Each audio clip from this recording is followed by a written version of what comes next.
Hey guys, so a question I get sometimes from students, and it's usually around that blue belt level.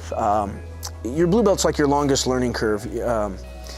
I think it's your worst belt to compete in for reasons of you walk on the mat with someone you don't know if that blue belt was a white belt last weekend or should have been a purple belt 2 years ago.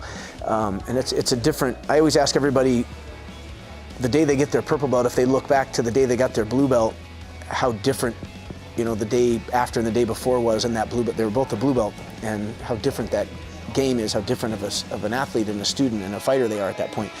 I get people that ask, I feel like everyone's getting better and I'm not. And sometimes that's completely true. People are just learning faster than you, learning better than you. A big one is they're coming to class more than you. I get a lot of people that are here, like I said, 8 days a week, and someone that's here once. And athletically, if that's kind of on par with each other, that's your answer right there, is it's mat time. But a lot of time it's just, sometimes you're trying to get too fancy too soon. You're not getting your fundamentals down. We can go out here and go, hey, I'm going to show you 8 ways to escape mount. If you don't know your fundamental 3, those 8 you're not going to be able to do them as well. I see a lot of people like, oh, I want to learn the Berimbolo armbar, or I want to do some, some rubber guard stuff and this and that, and that's great. But if their fundamentals aren't solid, a lot of that stuff's not going to apply. If you can't set up a fundamental triangle correctly or understand your triangle, you're not going to understand the fancier stuff.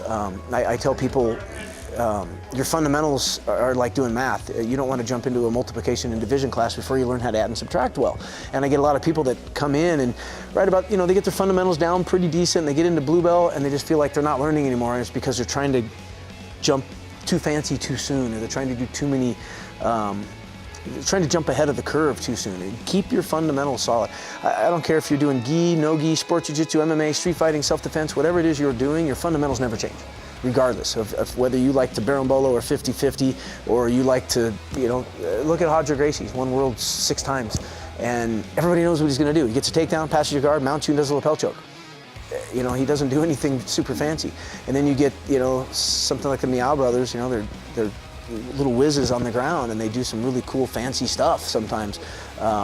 There's a lot of people that'll teach a lot of fancy stuff, but you watch, I would probably say 60% of the stuff I teach, I don't do. It's not in my A game. It's not in my game when I do it. I'll teach it, I know how to do it, but if I'm rolling against someone my level or better, I'm back to my A game, back to my fundamentals. So if you feel like your game is going backwards and other people's aren't, step back and look at your fundamentals, look at the stuff you're trying to do, and go back to your fundamentals and ask your instructor, and hopefully they have a similar answer to what I had.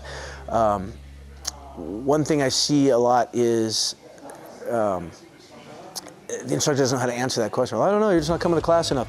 A lot of times it may not be that. It may just be that they're trying to do too much too soon in class. So give that a shot. Any questions, comments, hit us up.